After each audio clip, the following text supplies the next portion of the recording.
DD किसान, बदलते भारत की शान।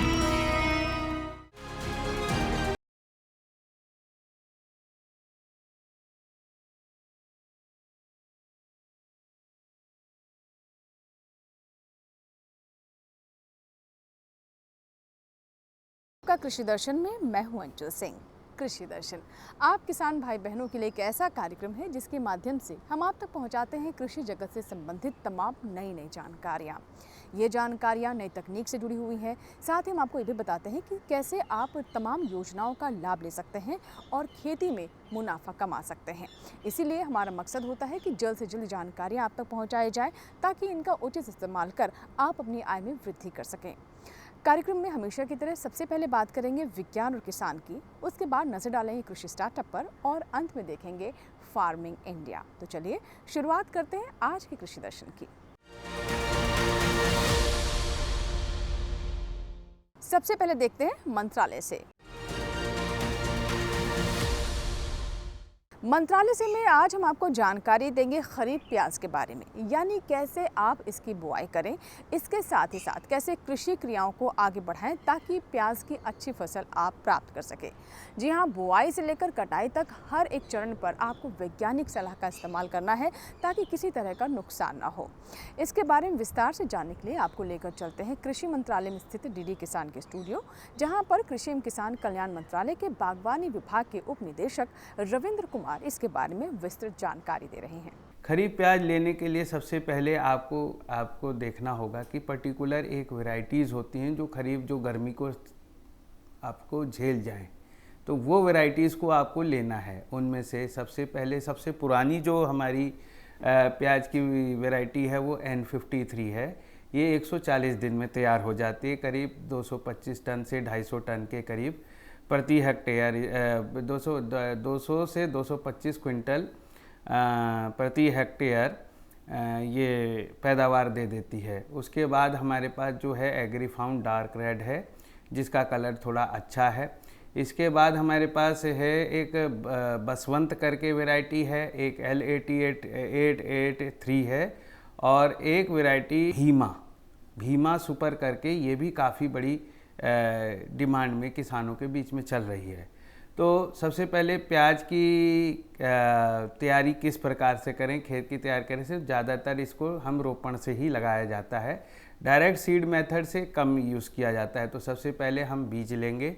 करीब 1 हेक्टेयर में प्याज लगाने के लिए आपको 15 से 20 किलो के करीब सीड की आवश्यकता है और इसको सबसे पहले आप इसको नर्सरी तैयार करेंगे। नर्सरी तैयार करने के लिए 3 मीटर से ज़्यादा चौड़ी नर्सरी ना हो और 0.75 के बीच में एक छोटी छोटी क्यारियाँ बना के उनमें ये अपना 5 से 7 सेंटीमीटर की दूरी में उंगली से ऐसे लाइनें बना के उसमें अपना धीरे धीरे बीज को बो दें। बीज बोने के बाद आप उसमें हल्का सा कंपोस्ट आता है, जैसे खाद सड़ी गली है, उसके ऊपर उसको कवर कर दें। कवर करने के बाद अगर हो सके तो आप थोड़ा सा उसमें मल्चिंग भी कर सकते हैं, जैसे सूखी पत्ती वगैरह डाल के पानी डालते रहें। धीरे धीरे अंकुरण हो जाएगा। अंकुरण होने के बाद करीब आप अगर लगता है कि गर्मी ज़्यादा है आपके क्षेत्र में, तो आप चाहें तो ऊपर से छोटा सा शेड भी लगा सकते हैं। शेड लगाने के 45 दिन बाद आप देखेंगे कि आपकी पौध तैयार हो गई है और जिसे आप खेतों में वापस ट्रांसप्लांट करा जा सकता है। ट्रांसप्लांट करने से पहले आपको क्या करना है, खेत की तैयारी करनी है। खेत को 2-3 बार अच्छे से जोत लेना है। जोत लेने के बाद उसमें करीब 100 ग्राम प्रति हेक्टेयर नाइट्रोजन, 50 ग्राम प्रति हेक्टेयर फास्फोरस, 50 किलोग्राम करीब पोटाश आपको खाद के साथ मिला के उसमें जोत देना है। अच्छे से खेत तैयार करने के बाद, और हाँ, प्याज को थोड़ा सल्फ़र भी चाहिए होता है, करीब 25 किलोग्राम से 50 किलोग्राम के हिसाब से आप सल्फ़र का भी कोई उसमें फर्टिलाइज़र डाल दें और 5 किलोग्राम करीब जिंक डाल दें, तो उससे फिर आपके प्याज में कोई प्रॉब्लम नहीं आएगी। इसके बाद जोतने के बाद आप 1/1.2 मीटर करीब 1.2 मीटर चौड़ा बेड बना लें। बेड बना के और उसके बीच बीच में नालियाँ बना लें। नालियों की जो चौड़ाई होनी चाहिए 30 से 40 सेंटीमीटर होनी चाहिए। 30 से 40 सेंटीमीटर सफिशेंट है, जिसमें पानी आपका जो भी एक्स्ट्रा है वो बह जाएगा। और ऊपर रहने से करीब, और जो ऊंचाई होनी चाहिए 15 से 30 सेंटीमीटर उस बेड की होनी चाहिए। उसमें 2 लाइन लगा दीजिए और पौधों को ट्रांसप्लांटिंग शुरू कर दीजिए। तो जब आप लगाएंगे तो आप ये देखेंगे कि इसमें पानी की बड़ी खास ज़रूरत है, और दूसरा वीड मैनेजमेंट, खरपतवार नियंत्रण बहुत ज़रूरी होता है। जैसे कि आपने पौधरोपण किया तो आप उसमें एक पेंडिमिथिलिन का स्प्रे कर दीजिए, जिसमें कोई छोटी पत्ती वाले जो भी कोई वीड हैं उसका कंट्रोल हो सकता है। एक ऑक्सीफ्लोरोफेन करके भी केमिकल आता है, वो भी आप यूज़ कर सकते हैं, जिसका ब्रांड नेम आल्टो है, उसको भी यूज़ किया जा सकता है। अगर चौड़ी पट्टी है तो टागर सुपर करके एक और केमिकल आता है, उसका भी स्प्रे किया जा सकता है। वो चौड़ी पट्टियों का वीड मैनेजमेंट के लिए उसका रिकमेंडेशंस है। आइए हम नजर डालते हैं सम्मेलन से प्रगति की ओर पर।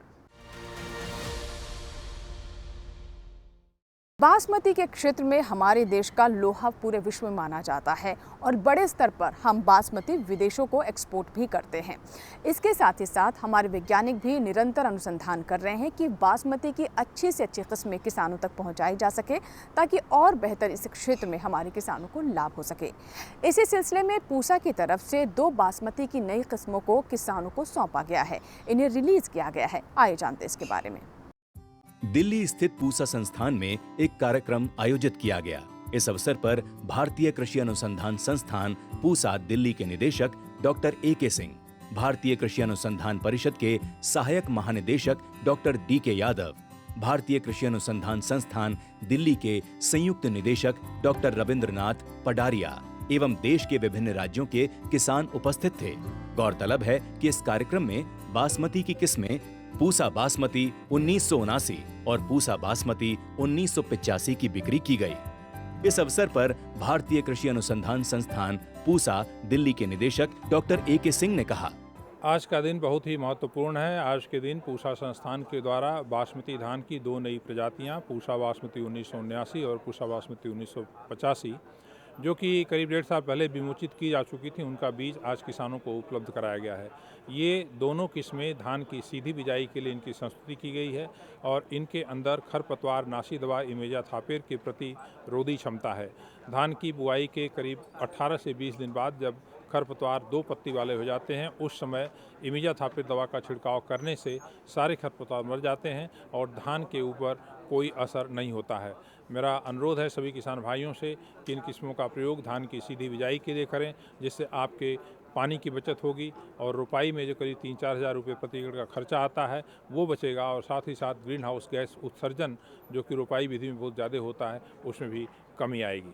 इस अवसर पर भारतीय कृषि अनुसंधान परिषद के सहायक महानिदेशक डॉक्टर D.K. यादव ने कहा, बीज खेती का एक बहुत ही आवश्यक अवयव है, और अगर ये घटक सही नहीं हो तो आपकी जितनी भी मेहनत है, चाहे खाद की बात करो, पानी की बात करो, आपकी खेत की जुताई बहाई की बात करो, वो सभी व्यर्थ हो जाते हैं। और विभिन्न प्रयोगों के द्वारा भारत में, हमारे देश में या विदेशों में भी जितने जो तजर्बे किए गए कि अगर आप एक ही किस्म पूसा बासमती 1121 का बीज, एक आप वो उच्च गुणवत्ता का या शुद्ध बीज नहीं है, 1121 का ही अगर आप उन्नत बीज लेते हैं तो उससे लगभग 15 से 20% का जो पैदावार में प्रति यूनिट में, एकड़ की बात करो, हेक्टेयर की बात करो, तो उसका नुकसान किसान को होता है अगर वो उत्तम गुणवत्ता का बीज नहीं लेते हैं। और अगर उत्तम गुणवत्ता का बीज लेते हैं और जो परंपरागत तरीके से जो बीज लिया गया है उसकी जो प्योरिटी अच्छी नहीं है, तो उससे जो उत्तम गुणवत्ता वाला बीज हमेशा 15 से 20% अधिक पैदावार देता है। उसके बाद जो दूसरा विषय आता है किस्म का, किस्म जैसे कि 1121 हमारे 1509 आई, कुछ बीमारियां थी, कुछ कीड़ों की समस्याएं थी, तो कहीं हमने अल्टरनेरिया ब्लाइट जो हमने ब्लाइट के लिए किया, कहीं तो विभिन्न जो बीमारियां थी उनके लिए विभिन्न जीन डाले, उनको उन्नत किया, विभिन्न नामों से वो आई।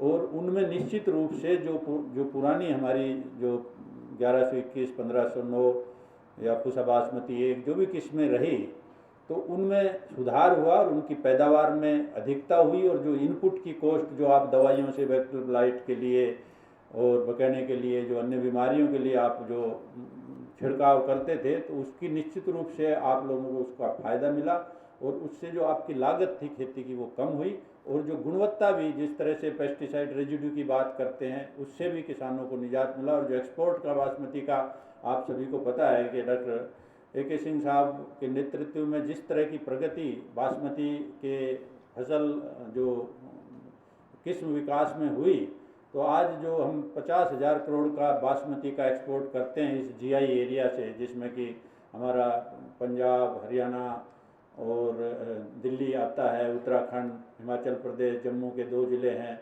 कठुआ और जम्मू, और 27 ज़िले उत्तर प्रदेश के हैं। तो ये सारा GI का जो क्षेत्र है, तो इससे जो बासमती हमारा पैदा होता है वो 50,000 करोड़ का उसका एक्सपोर्ट होता है, जिसमें कि जो पूसा की वैरायटीज़ का डॉक्टर AK सिंह साहब के नेतृत्व में जो वैरायटी आई है, उनका योगदान लगभग 95% है। पूसा संस्थान के द्वारा गेहूं, सरसों, धान, मूंग, अरहर की उन्नत प्रजातियां हमेशा दी जाती हैं। उनका नेशनल लेवल पे बहुत तगड़ा उत्पादन करते हैं हम लोग जो है, और उसको भारत सरकार निर्यात करती है।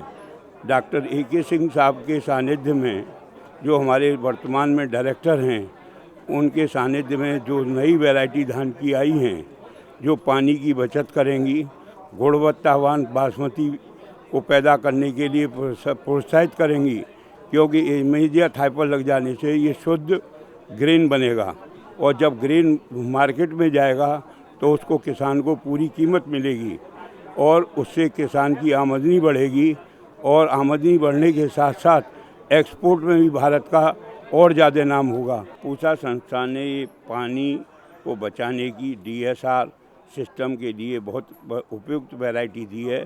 इससे हम किसानों की आमदनी बढ़ेगी, पानी की बचत होगी और उत्पादन बढ़ेगा, क्योंकि इसमें DSR विधि से जो पैदा किया जाता है धान, उसमें मैं पिछले 20 सालों से पैदा कर रहा हूँ, और इसमें पैदावार भी ज़्यादा आती है और लागत भी कम खर्च होती है और किसान को पैसा भी ज़्यादा मिलता है।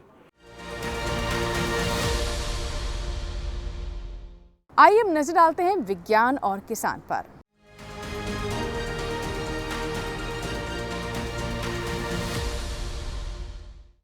किसान भाई और बहनों, जलवायु परिवर्तन का प्रभाव हम सभी के जीवन में कहीं ना कहीं देखने को मिल रहा है, और बढ़ते तापमान की वजह से हमारे पशुओं को भी काफ़ी व्याकुलता महसूस हो रही है। हीट स्ट्रोक और हीट स्ट्रेस जैसी समस्याओं की वजह से हमारे पशुपालकों को नुकसान भी हो रहा है। इसीलिए बहुत आवश्यक है कि बढ़ते तापमान और लू के इस मौसम में हमारे किसान पशुपालन के क्षेत्र में विशेष सावधानी बरतें, और ख़ास तौर पर जो दुधारू पशु हैं उनको लेकर किस तरह के प्रयास करने हैं ताकि उनकी उत्पादकता भी ना घटे और वो बीमार भी ना पड़े। आइए जानते हैं।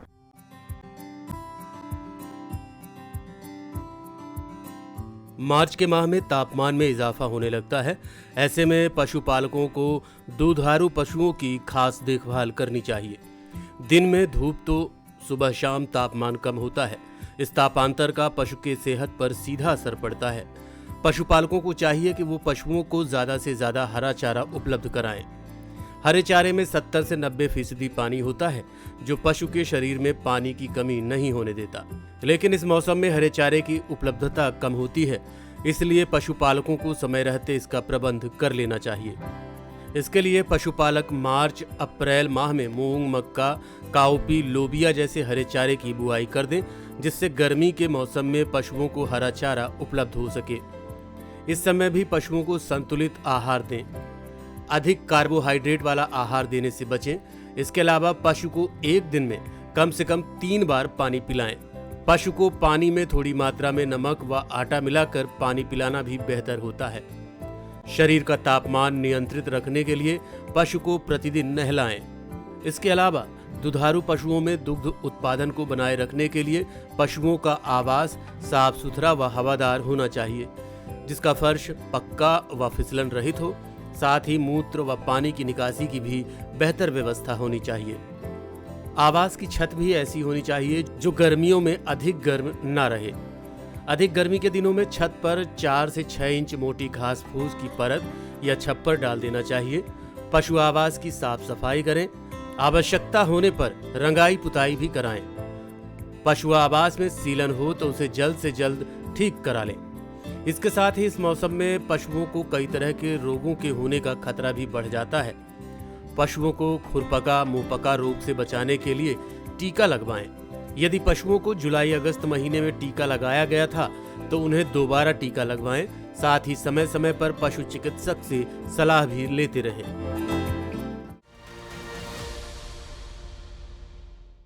तो देखा आपने कि इस बढ़ते तापमान में कैसे पशुओं के आहार, आवास और उनके उपचार को लेकर विशेष ध्यान रखने की आवश्यकता है। फिलहाल वक्त है छोटे से ब्रेक का, लेकिन ब्रेक के बाद जब वापस आएंगे तो बात करेंगे कृषि स्टार्टअप की। कहीं मत जाइएगा, देखते रहें कृषि दर्शन।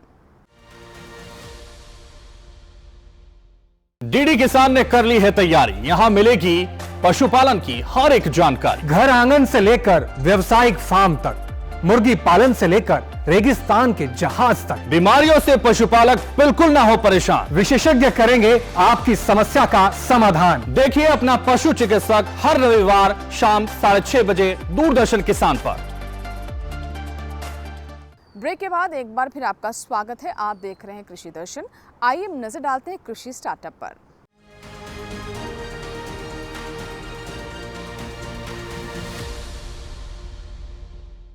आज हम आपकी मुलाकात करवाने वाले हैं उत्तर प्रदेश के राजपाल सिंह से, जो कि विशेष रूप से मिश्रित खेती करते हैं। मिश्रित खेती के कई लाभ हैं। एक तो मिट्टी की उपजाऊ शक्ति इससे बेहतर होती है और साथ ही साथ आपको विभिन्न प्रकार की फसलें भी एक साथ प्राप्त हो जाती हैं। इससे आप अलग अलग फसलों के दामों का भी लाभ ले सकते हैं। आइए देखते हैं उनकी कामयाबी की कहानी।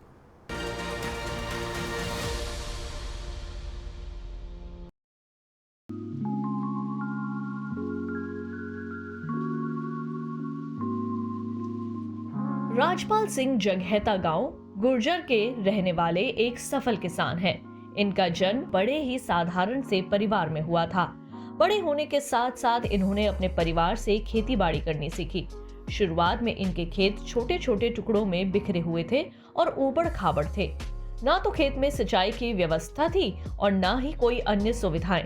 ऐसे हालात में खेती कर उपज हासिल कर पाना बहुत ही मुश्किल था। बचपन में पढ़ाई के साथ साथ खेतों के कामों में परिवार का हाथ भी बटाते थे। पढ़ाई के साथ साथ पिता के गुजर जाने के बाद इन्होंने खेती के सारे काम को अपने जिम्मे ले लिया और खेती को ही अपनी आजीविका का साधन बनाया। शुरुआत में खेती करते हुए इन्हें कई दिक्कतों का सामना करना पड़ा, लेकिन इन्होंने हार न मानी। बाद में कृषि विज्ञान केंद्र सहारनपुर उत्तर प्रदेश से जुड़कर और यहाँ के वैज्ञानिकों के संपर्क में आकर राजपाल सिंह को खेती की नई दिशा मिली। इन्होंने अपने हाथ से एक छोटा कल्टीवेटर बनाया, जिसका उपयोग कर खेतों में वे अपना काम बड़े ही कम समय में करने लगे। इस सफलता से प्रेरित होकर राजपाल सिंह ने कल्टीवेटर के अलावे कई अन्य आविष्कार भी किए। ये ऐसे आविष्कार थे जिसके बदौलत राजपाल सिंह के साथ साथ अन्य किसानों की जिंदगी को बेहतर बनाना शुरू कर दिया। इन्होंने अपनी कामयाबी का श्रेय कृषि विज्ञान केंद्र, भारतीय कृषि अनुसंधान परिषद को दिया। इन संस्थानों से मिली तकनीकी जानकारियों के माध्यम से इन्होंने अपनी खेती को नई राह दी। यहाँ से मिली तकनीकी जानकारियों को वे अन्य किसानों को भी साझा करते हैं। राजपाल सिंह के भीतर कुछ नया करने की जिद थी। वे जानते थे कि परंपरागत ढंग से खेती करते हुए आगे नहीं बढ़ा जा सकता। यही कारण था कि उनके खोजी मन ने इसी का एक रास्ता निकाला और मधुमक्खी के छत्ते से शहद निकालने की एक मशीन तैयार कर डाली। ये मशीन बेहद कामयाब रही। इसके साथ साथ अधिक आय प्राप्त करने के उद्देश्य से इन्होंने आम और लीची के बगीचे भी लगाए। साथ ही सब्जियों की खेती भी करने लगे। परंपरागत खेती के मुकाबले इससे राजपाल सिंह को मुनाफा भी अधिक हुआ और लागत भी कम लगी। देखते ही देखते राजपाल सिंह अपने क्षेत्र के नायक बन गए। गांव के अन्य किसान खेती से जुड़ी अपनी सभी समस्याओं का समाधान निकालने राजपाल सिंह के पास ही आने लगे। राजपाल सिंह अपने गांव और आसपास के किसानों को नई तकनीकों के साथ खेती करने के लिए प्रेरित करते थे। साथ ही किसानों की उपज को बाजार में बेचकर लाभ अर्जित करने के लिए भी जागरूक करते थे। इनका मानना ये है कि किसान को खेत से अच्छी उपज हासिल करनी तो आनी चाहिए, साथ साथ उस उपज को बाजार में सही और अच्छे दाम पर बेचने में भी सीख लेनी चाहिए। जैसे ही किसान इस कला में माहिर हो जाएंगे, वे अपनी आय दोगुनी करने में निश्चित ही सफलता हासिल कर लेंगे।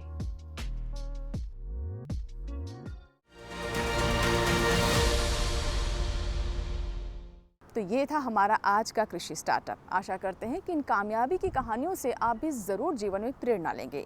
फिलहाल वक्त एक छोटे से ब्रेक का, लेकिन ब्रेक के बाद जब वापस आएंगे तो बात करेंगे फार्मिंग इंडिया की। कहीं मत जाइएगा, देखते रहें कृषि दर्शन।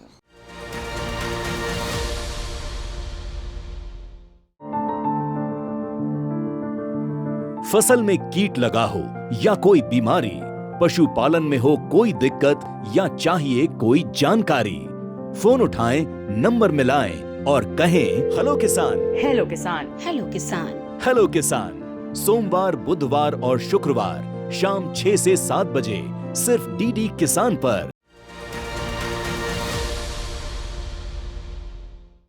ब्रेक के बाद एक बार फिर आपका स्वागत है। आप देख रहे हैं कृषि दर्शन। आइए बात करते हैं फार्मिंग इंडिया के, जिसमें हम आपको उन योजनाओं के बारे में जानकारी देते हैं जो कि विशेष तौर पर आप किसानों के लिए हैं।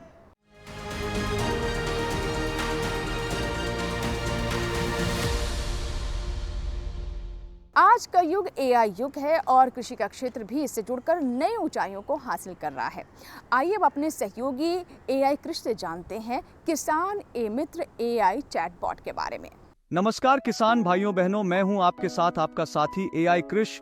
आज हम जानेंगे कृषि मंत्रालय द्वारा बनाए गए एआई किसान ई मित्रा चैटबॉट के बारे में।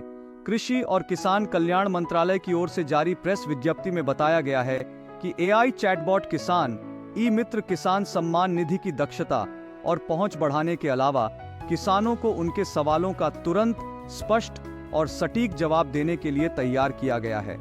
साथ ही इसका मकसद किसानों की मौजूदा तकनीकी और भाषा संबंधी बाधाओं को दूर करना है। शुरुआत में इसमें 5 भाषाओं को शामिल किया गया था, लेकिन अब ये 10 भाषाओं में उपलब्ध है। हिंदी और अंग्रेजी के अलावा बंगाली, मराठी, तेलुगु, तमिल, उड़िया, गुजराती, पंजाबी और मलयालम में अपनी समस्याओं का समाधान पा सकते हैं। भाषाओं के जुड़ने का सिलसिला आगे भी जारी रहने वाला है और आने वाले समय में ये 22 भाषाओं में काम कर रहा होगा। बस आपको इस प्लेटफॉर्म पर जाना है और अपनी भाषा में सवाल टाइप करना है। आप चाहें तो बोलकर भी अपना सवाल दर्ज करा सकते हैं। ये चैटबॉट तुरंत सवालों का जवाब दे देता है। मुझे मेरी अंतिम किस्त का भुगतान नहीं मिला है। हम आपसे अनुरोध करते हैं कि आप हमें अपना वैध आधार नंबर, पीएम किसान आईडी, फोन नंबर प्रदान करें। एआई चैटबॉट को ईके स्टेप फाउंडेशन और भाषिणी के सहयोग से विकसित किया गया है। किसान सम्मान निधि शिकायत प्रबंधन प्रणाली में एआई चैटबॉट का उद्देश्य किसानों को उपयोगकर्ता के अनुकूल और सुलभ मंच के साथ सशक्त बनाना है। पहले चरण में किसान एआई चैटबॉट के माध्यम से अपने आवेदन की स्थिति, भुगतान विवरण, अपात्रता की स्थिति और योजना से जुड़ी दूसरी जानकारियां प्राप्त कर सकते हैं। आज के लिए बस इतना ही। देखते रहिए डीडी किसान। फार्मिंग इंडिया में आज हम आपको जानकारी देंगे कृषि सखी के बारे में, जो कि हमारी महिलाओं के लिए किसी वरदान से कम नहीं है। जी हाँ, महिलाओं को ट्रेनिंग दी जा रही है कि वो गांव-गांव तक पहुंचे और प्राकृतिक खेती के लाभ के बारे में, साथ ही अन्य योजनाओं के बारे में भी किसानों को जानकारी दे। इससे महिलाओं का आत्मविश्वास बढ़ रहा है, वो सशक्त हो रही हैं और साथ ही कृषि के क्षेत्र में उनके योगदान को पहचान भी मिल रही है। तो आइए जानते हैं कृषि सखी के बारे में। ग्रामीण भारत के हृदय में एक मूक क्रांति जड़ें जमा रही है। स्थायी कृषि परिवर्तन के पीछे प्रेरक शक्ति कृषि सखियों से मिले। ये पहल कृषि और किसान कल्याण मंत्रालय और ग्रामीण विकास मंत्रालय के संयुक्त नेतृत्व में 70,000 कृषि सखियों को प्राकृतिक खेती पर प्रशिक्षित करने और कार्यान्वयन के लिए उन्हें मैनेज हैदराबाद द्वारा पैरा विस्तार कार्यकर्ता के रूप में प्रमाणित करने के लिए है। ये कृषि के भविष्य को आकार देने वाले परिवर्तन और सशक्तिकरण की कहानी है। कृषि सखी SRLM द्वारा पहचाने गए गांव की महिला है। उनको प्रशिक्षित ग्रामीण कृषि सेवाओं में अंतर को पाटने के लिए प्रशिक्षित किया जाता है। स्थानीय होने के नाते स्थानीय भाषा, संस्कृति, प्रथाओं और किसानों की समस्या को अच्छे से समझती और जानती हैं। कृषि सखियां, जिनमें से अधिकांश किसान स्वयं बेहतर समझते हैं और अपने दोस्तों, परिवारों, गांव को अधिक भरोसेमंद तरीके से समझाने में लाभप्रद स्थिति में हैं। कृषि सखियां सिर्फ कृषि मार्गदर्शक नहीं हैं, वे किसान हैं, किसानों के मित्र हैं, सामुदायिक संसाधन है और जागरूकता पैदा करने वाले हैं, जो प्रौद्योगिकी प्रसार के लिए अनुसंधान संस्थानों के नवाचार को जमीनी स्तर से जोड़ रही हैं। राज्य कृषि विश्वविद्यालय केवीके SRLM में 5 दिवसीय गहन प्रशिक्षण कार्यक्रम में इन कृषि सखी को सफल प्राकृतिक खेती करने वाले किसान मास्टर प्रशिक्षकों द्वारा प्रशिक्षित किया जाता है। कृषि सखियों को जागरूकता पोस्टर, अध्ययन सामग्री और व्यवहारिक शिक्षण उपकरण प्राप्त होते हैं। कक्षा में सैद्धांतिक ज्ञान को क्षेत्र प्रदर्शनों और एक्सपोजर विजिट्स द्वारा पूरक किया जाता है। पूरा होने पर कृषि सखियों का उनके ज्ञान और कौशल के लिए मूल्यांकन किया जाता है और उन्हें पैरा विस्तार कार्यकर्ता के रूप में प्रमाणित किया जाता है। ये प्रमाणीकरण उस ज्ञान का प्रमाण है जो अन्य किसानों को प्रदान किया जा सकता है। प्रमाणित कृषि सखियां किसानों की जागरूकता और क्षमता निर्माण के लिए पैरा विस्तार कार्यकर्ता, सामुदायिक संसाधन बन जाती हैं और किसानों, केवीके, कृषि और संबंध विभागों के बीच एक कड़ी के रूप में कार्य करती हैं। कृषि पारिस्थितिकी, प्राकृतिक संसाधन प्रबंधन, फसल विविधता, स्वास्थ्य और पोषण सुरक्षा पर ज्ञान से सुसज्जित वे अपने गांव में टिकाऊ खेती की रीढ़ बन जाती हैं। कृषि सखियां NMNF जैव संसाधन केंद्र, PMFBY और कई अन्य योजनाओं को लागू करने में महत्वपूर्ण भूमिका निभाती हैं और किसानों को इन पहलों के लाभों तक पहुंचने के लिए मार्गदर्शन करती हैं। परिवर्तन के क्षेत्र में कृषि सखियां प्रगति के बीज हैं, जो टिकाऊ कृषि के भविष्य का पोषण करती हैं। ग्रामीण भारत को नया आकार देने वाली इन असाधारण महिलाओं का जश्न मनाने में हमारे साथ शामिल हों।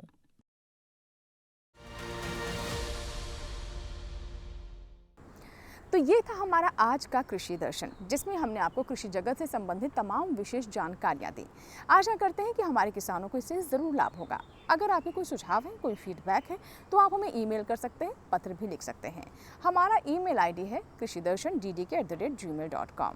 पत्र लिखने के लिए हमारा पता नोट कर लें। कृषि दर्शन, कमरा नंबर 58, CPC, दूरदर्शन, खेलगांव, नई दिल्ली 110049। आपके ईमेल्स और आपके पत्रों का हमें इंतजार रहता है। आपके सुझाव हमें कार्यक्रम को और बेहतर करने में मदद भी करते हैं। चलते चलते एक और जानकारी दे दें कि आप हमारा ये कार्यक्रम यानी कृषि दर्शन YouTube चैनल पर भी देख सकते हैं। इसके लिए टेलीविजन स्क्रीन पर दिखाए जा रहे इस QR कोड को स्कैन करें और YouTube पर भी देखें कृषि दर्शन। कृषि दर्शन के नए अंक में कुछ और ऐसी ही नई जानकारियों के साथ फिर होगी आपसे मुलाकात। तब तक आप बने रहें दूरदर्शन किसान के साथ। नमस्कार।